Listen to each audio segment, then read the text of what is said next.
Hi brothers and sisters, welcome to this new video. அதாவது இந்த operation success and patient டைடுன்னு சொல்லுவாங்கல்ல, அந்த மாதிரி தான் இன்னைக்கு மார்க்கெட்டுடைய நிலைமை. அதாவது ஷேர் மார்க்கெட்டுக்கு பாசிட்டிவா இன்னைக்கு பீகார் ரிசல்ட்ஸ் இருந்தது. அதாவது ஆளுங்கட்சியே நல்ல ஒரு மெஜாரிட்டியோட ஜெயிச்சது, ரைட்டா? ஆனா மார்க்கெட் வந்து மேலேயே போகல. அது எப்படின்னு சொன்னா நேற்றைய ட்ரேட் கூட நடக்கல. அதாவது லைஃப் டைம் ஹையை இன்னைக்கு உடைக்குன்னு எதிர்பார்த்தோம். 26,277 அது உடைக்கல. அட்லீஸ்ட் ஸ்விங் ஹை, இந்த சார்ட்டை பாருங்க, இது லைஃப் டைம் ஹை உடைக்கல.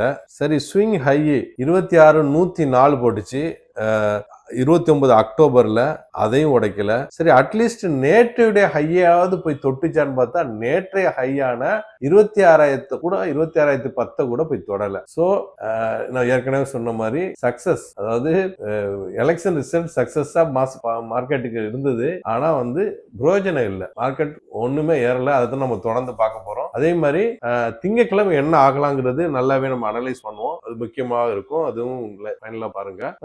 தேர்தலில் குளறுபடின்னு சொல்லிட்டு ஆளுங்கட்சி எதிர்கட்சி மாறி மாறி சொல்லுவாங்க. இந்த இவங்க ஆளுங்கட்சியா இருக்கும்போது எதிர்கட்சி தவறு சொல்லுவாங்க. மாறி மாறி சொல்றதுதான் இது தொடர் கதையா போயிட்டே இருக்கும். நம்ம அதுக்குள்ள எல்லாம் போவோம்னா வந்து மார்க்கெட்டுக்குள்ள போயிடுவோம். இன்னைக்கு ஐசிசி பேங்க் வந்து 1% டவுன் ஆச்சு. இது ஹெவி வெயிட். இன்னைக்கு மார்க்கெட் இறங்குனதுக்கு அது ஒரு காரணம். அதே மாதிரி இந்தியா விக்ஸ் இன்னைக்கு 2% டவுன் ஆகி 12 கீழே போயிருக்கு, 11.94. அதே மாதிரி இன்னைக்கு புதிய லோ கிரியேட் பண்ணிருக்கு யூஎஸ்டி ஐஎன்ஆர். இது ஒரு கவலையான விஷயம், 88.82.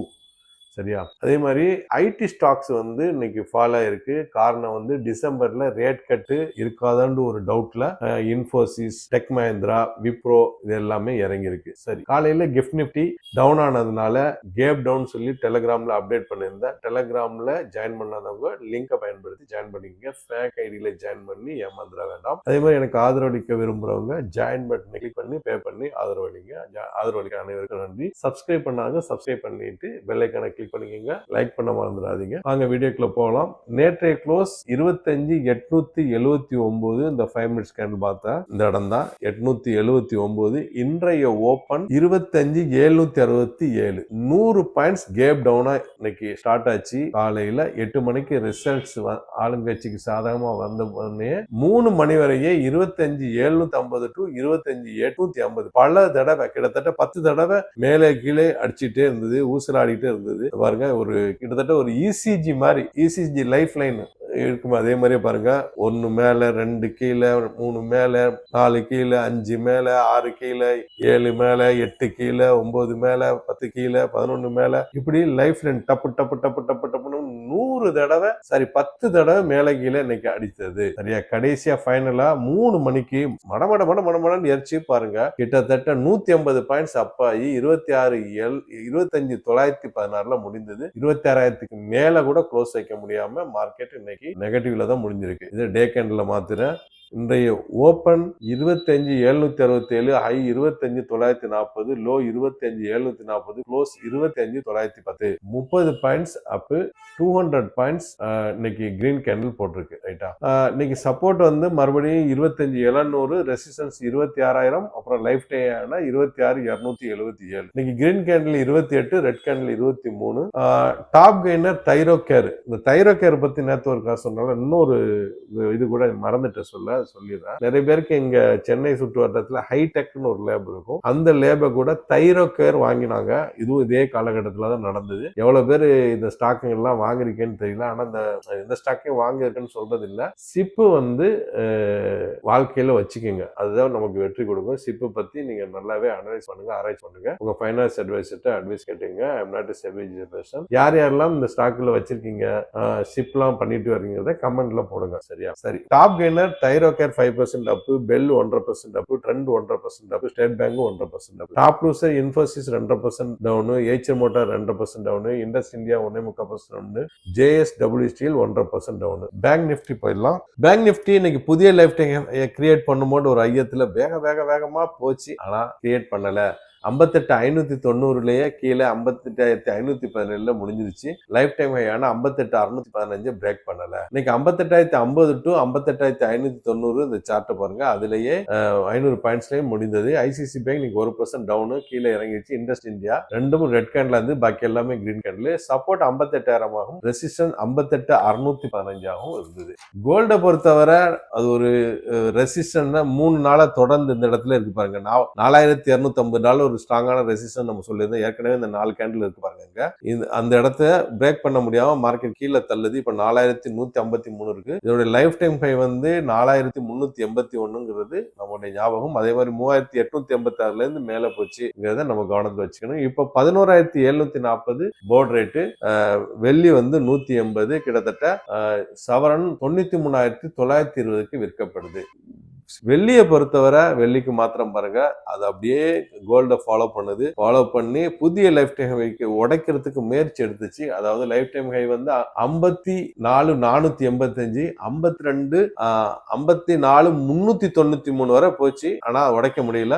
இப்ப 52,281 ட்ரேட் ஆகுது. 45.55 இருந்து மார்க்கெட் மேல போச்சுங்கிறத நம்ம ஞாபகம் வச்சுக்கணும். பிட்காயின் நம்ம அடிக்கடி சொல்லிட்டு இருக்குது. அதுக்கு முன்னாடி யூஎஸ் ஆயில் ஒரு 2.5% அப் ஆகி 60க்கு மேல மறுபடியும் வந்துருச்சு. அதே மாதிரி பிட்காயினை பொறுத்தவரை மறுபடியும் கீழே டமால்னு விழுந்துருச்சு. 96.0 96,000 இப்ப ட்ரேட் ஆகுது. 1,26,000 கிட்டத்தட்ட 30,000 பாயிண்ட், கிட்டத்தட்ட 25% மேல கீழே விழுந்திருக்குது. வாலட்டைல் அதிகமான ஒரு கவுண்டர்ங்கிறத நம்ம இதை புரிஞ்சுக்கணும். குளோபல் மார்க்கெட்டை பொறுத்தவரை எல்லாமே பிளட் பாத் தாங்க. எல்லாம் 1% 2% அப்படிதான் விழுந்து போய் கிடக்குது. இதுவும் நிப்டி இன்னைக்கு ஏறாதுக்கான ஒரு காரணம். கடைசியா நம்ம டெக்னிக்கலா பார்ப்போம். US market Dow Jones 0.06% down, S&P 500 1.5% down, Nasdaq 2.5% down, 2.5% down. IT sector அதனாலதான் இன்னைக்கு விழுந்தது. Nasdaq 2.5% down. Europe market England FTSE 1.5% டவுன், CSE Italy 1% down, DX Germany 1% down. Asian market Japan இன்னைக்கு 1.25% down, Singapore straits times 0.5% down, Hong Kong Hang Seng 1.25% down, Taiwan weightage 1.25% down, Korea KSP 4% down, and SCT composite 1.5% down, Jakarta Indonesia 0.02% down, China சங்கை 1% down. கிட்டத்தட்ட 1%க்கு மேல எல்லாமே டவுனுங்கிறத நம்ம மைண்ட்ல வச்சுக்கணும். Global market சரியில்லை, global case சரியில்லைன்னு புரிஞ்சுக்கணும். ஈவென்ட்ஸ் பொறுத்தவரை இந்தியாவுடைய WPI டேட்டா வந்திருக்கு, அப்புறம் ஃபாரெக்ஸ் ரிசர்வ் டேட்டா வர வேண்டியிருக்கு, அப்புறம் FIDI டேட்டா பார்த்துருவோம். FIs வந்து அவங்க பாட்டுக்கு சவுட்டி மேலே வித்துட்டு போறாங்க. அவங்க பாருங்க 8,684 கோடி இது வரைக்கும் வித்துட்டாங்க. DIs மிக வேகமாக வாங்கிட்டு இருக்காங்க. 32,890. கீழ் செட்டு 25,800, 700, 600 ஐன் மட்டும் இருக்கு. அதிகமாக மேல் சைடு ரெசிஸ்டன்ஸ் அதிகமா இருக்குன்னு புரிஞ்சுக்கலாம். PCR வந்து 20,89,608 டிவைடட் பை 26, 21, 156, 0.79 கிட்டத்தட்ட ஓவர் சோல்டுக்கு நெருக்கத்துல இருக்கு. ரொம்ப இது இல்ல, ஓவர் சோல்ட பார்டர்ல இருக்கு நம்ம புரிஞ்சுக்கலாம். டாட்டாஸ் மாறுபடலாம். திங்கக்கிழமை இடையில ட்ரம்ப் கெம்பு வேற ஏதாவது நியூஸ் கீஸ் வருதான்னு பார்ப்போம். குளோபல் கேஸ்ல மாற்றம் வருதாங்கிறத பார்ப்போம். சரி, சில நியூஸ் பார்த்துட்டு நம்ம வந்து திங்கக்கிழமை என்ன நடக்கலாங்கிறத நம்ம பார்த்துடலாம். ட்ரம்ப் வந்து $2,000 டிவிடெண்டா நாட்டு மக்களுக்கு கொடுக்க போறாரு. அங்க வந்து இன்கம் லிமிட் எது இருக்கணுங்கிறத பத்தி அங்க டிஸ்கஷன் ஓடிட்டு இருக்கு. ஃபைனான்சியல் எக்ஸ்பிரஸ்ல வந்திருக்கு. நமக்கு அந்த மாதிரி ஒரு $2,000 கிட்டத்தட்ட என்னாச்சு, ஒரு 2 லட்சம் ரூபாய் அப்படி வருதுல. நம்ம இங்க இந்த மாதிரி டிவிடெண்ட் கொடுத்தா நல்லா இருக்கும் ஒரு ஆளுக்கும். அப்புறம் ட்ரம்ப் வந்து டாரிஃப் எக்ஸம்ஷன் பண்றாரு ஃபுட்டுக்கு. ஏன்னா விலை எக்கச்சக்கமா ஏறி போச்சுங்க. என்னுடைய பிரதர் கூட யூஎஸ்ல இருக்காப்ல. அவர் சொல்றாப்புல பால் பையெல்லாம் நல்ல ஒரு விலையில தான் கிடைச்சிட்டு இருந்தது. இப்ப இந்த டாரிஃப் பிரச்சனை எல்லாம் எக்கச்சக்கமா ஏறி போயிருக்கு அப்படின்னு. இப்ப அதனாலதான் அவர் என்ன பண்றாங்க, எக்ஸம் பண்றாங்க டாரிஃபை ஃபுட்டுக்கு. இது நியூயார்க் டைம்ஸ்ல வந்திருக்கு. எக்ஸாம்பிளுக்கு நம்ம இப்ப ஒரு பால் பை 20 ரூபாய்க்கு வாங்குறோம்னு வச்சுங்களா, ஒரு ஆவின் பால் ப்ளூ வந்து 20 ரூபாய்க்கு வாங்கிட்டு இருக்கோம். அதை வந்து 60 ரூபாய்க்கு வாங்கினோம்னா எப்படி மனசு நமக்கு ஒத்துக்குமா? அந்த மாதிரி டாரிஃப் 100%, 200% ஏத்தி விட்டா மக்கள் தானே காசு கொடுத்து வாங்கணும். இருந்தாலும் அந்த மாதிரி இப்ப மறுபடியும் அதை எக்ஸம்ஷன் பண்றாங்க ஃபுட்டுக்கு. அதை பத்தி ஆராய்ச்சி ஓடிட்டு. சரி, அடுத்தது ரஷ்யா வந்து யுக்ரைன் அட்டாக் பண்ணதுல 6 பேர் கொல்லப்பட்டிருக்காங்க. இது அல் ஜசீரா NBC நியூஸ்ல வந்திருக்கு. ஜெலன்ஸ்கி கண்டனம் தெரிவிச்சிருக்காரு. இந்த கார்டியன்ல வந்து இது டெய்லி கதை மாதிரி ஆயிப்போச்சு. இங்க கொல்லப்படுறது, அங்க கொல்லப்படுறது. இந்த போர்கள் எப்போ நிற்குமோ தெரியல. சரி, சைனா ஸ்போக் பர்சன் சொல்லியிருக்காரு, தைவான் வந்து சைனாவோட இதுதான் அப்படிங்கிற மாதிரி ரீயூனைசேட் பண்ணுவோம் அப்படின்னு ட்ரிபியூன் இந்தியாவில் வந்திருக்கு. ஏன்டா ஏற்கனவே ஜப்பான் பிஎம் வந்து டைவானை பத்தி ஒரு ரிமார்க் சொல்லியிருந்தாரு. இதை சைனா கண்டம் பண்ணியிருந்து ப்ளூம்பர்க் டிவில. அங்க ஒரு பிரச்சனை உருவாகிருக்குன்னு புரிஞ்சுக்கலாம். அதாவது சைனா வந்து தைவானை இணைக்கிறதுக்கு முயற்சி பண்ணுது. ஜப்பான் வந்து அது கண்டனம் தெரிவிக்குது. அது வந்து அமெரிக்கா அதுல தலையீடு இருக்கு. ஜப்பானுக்கு ஃபுல் சப்போர்ட் இருக்கு. இது எல்லாமே நம்ம புரிஞ்சுக்க வேண்டியதான். அப்புறம் ஈரான் வந்து Iran forces seize oil after passive ஹெர்மோனியான், அதாவது ஒரு ஆயில் இதை வந்து ஈரான் சீஸ் பண்ண விஷயமாக ப்ளூம்பர்க்ல ஒரு ஆர்டிகல் வந்திருக்கு. அங்க ஒரு சின்ன பிரச்சனை இருக்குன்னு நம்ம புரிஞ்சுக்கலாம். அதே மாதிரி இந்தோனேஷியா சொல்லுது 20,000 ட்ரூப்ஸை வந்து காசாக்கு பீஸ் கீப்பிங்காக நான் அனுப்புறதுக்கு ரெடியா இருக்கிறதாக டைம்ஸ் ஆஃப் இஸ்ரேல்ல வந்திருக்கு. சரியா? அதே மாதிரி 2 பாலஸ்தீன் சில்ட்ரன்ஸ் வந்து கொல்லப்பட்டதாக வெஸ்ட் பேங்க்ல அல்ஜெசீரா நியூஸ் வந்திருக்கு. அப்புறம் ரஷ்யா வந்து pushes balanced and unified alternative US backed Gaza resolution, அதாவது அமெரிக்கா வந்து ஒரு காசாக்காண்டி ஒரு ரெசல்யூஷன் யூஎன்ல பாஸ் பண்றதுக்கு முயற்சி எடுக்காங்கன்னா, அதே நேரத்தில் ரஷ்யா இல்ல இந்த மாதிரி ஒரு ரெசல்யூஷன் சொல்லிட்டு அவங்க அதுக்கு எதிர் இது பண்றாங்க. ஏன்டா அவங்க எல்லாம் வீட்டை போர் உள்ள கண்ட்ரில அங்க ஒரு பிரச்சனை போகுதுன்னு நம்ம புரிஞ்சுக்கலாம். அமெரிக்கா, ரஷ்யா, சைனா இதெல்லாம் வீட்டை போர் உள்ளது. அதனால அவங்களையெல்லாம் சமாதானப்படுத்திட்டு தான் யூஎஸ் இந்த மாதிரி ரெசல்யூஷன் எல்லாம் பாஸ் பண்ண முடியும்னு நம்ம புரிஞ்சுக்கலாம். சரியா? சரி, நம்ம டெக்னிக்கலா போயிடலாம்.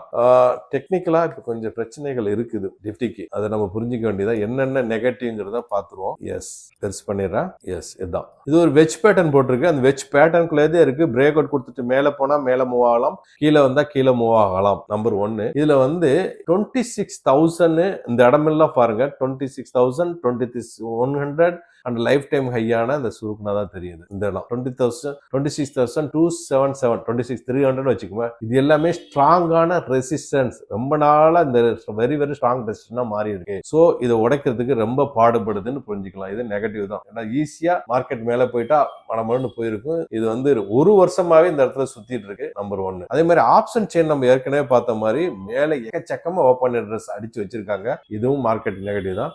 குளோபல் மார்க்கெட் இதுக்கு முன்னாடி பார்த்தோம், ஃபுல்லாவே பிளட் பாத். அங்க ஒரு பிரச்சனை ஓடிக்கிட்டு குளோபல் கீஸ் சரியில்லை. இதுவும் மைனஸ் தான் மார்க்கெட்டுக்கு. சரி, என்ன சொல்ல வர்றா அப்படிங்கிற மாதிரி உங்களுடைய மைண்ட் வாஷ் எனக்கு புரியுது. மார்க்கெட்டுக்கு இப்ப சரியில்லை நேரம். அதாவது டிஎஸும் நல்லா வாங்கிக்கிட்டு இருந்த போதிலும் மார்க்கெட் மேல போக முடியல. அதுவே நெகட்டிவ் தான். அதே மாதிரி ரிசல்ட் எல்லாமே பாசிட்டிவா வந்தது. அப்படி இருந்தும் மார்க்கெட் மேல போக முடியல. எல்லாமே பாசிட்டிவ்கள் வந்த போதிலும் ஒரு பிரதர் கூட சொல்லியிருந்தாரு, எல்லாம் பாசிட்டிவா இருந்தாலும் நம்ம நெகட்டிவா மாறிடு. அதான் இருக்குமோன்னு டவுட்டா இருக்கு. சோ திங்கக்கிழமை மார்க்கெட் கீழே வரதுக்கான நிறைய சான்சஸ் இருக்கு. அன்லஸ் எப்போது சொல்ற மாதிரி தான் ஏதாவது இன்னும் ஒரு பெரிய பாசிட்டிவ் நியூஸ். ட்ரம்ப் சொல்றாரு எல்லாமே இந்தியாவுக்கு டாரிஃப் எல்லாமே 0% அப்படி சொல்ல மாட்டாரு. அப்படின்னு சொல்லிட்டாலோ இல்ல வந்து எஃப்ஐஸ் மூட மாத்தி வாங்குவோம், இப்ப இதுக்கு மேல போதும் வித்தது, ஏதாவது அந்த மாதிரி வந்ததுன்னா மாட்டாரு. என்ன நடக்குன்னு பார்ப்போம். இந்த வீடியோ பயனுள்ளதா இருக்குன்னு நம்புறேன். மற்றவங்களுக்கு ஷேர் பண்ணுங்க. புதுசா பார்க்க சப்ஸ்கிரைப் பண்ணி பெல் ஐகானை கிளிக் பண்ணிக்கங்க. தேங்க்ஸ் ஃபார் வாட்சிங்.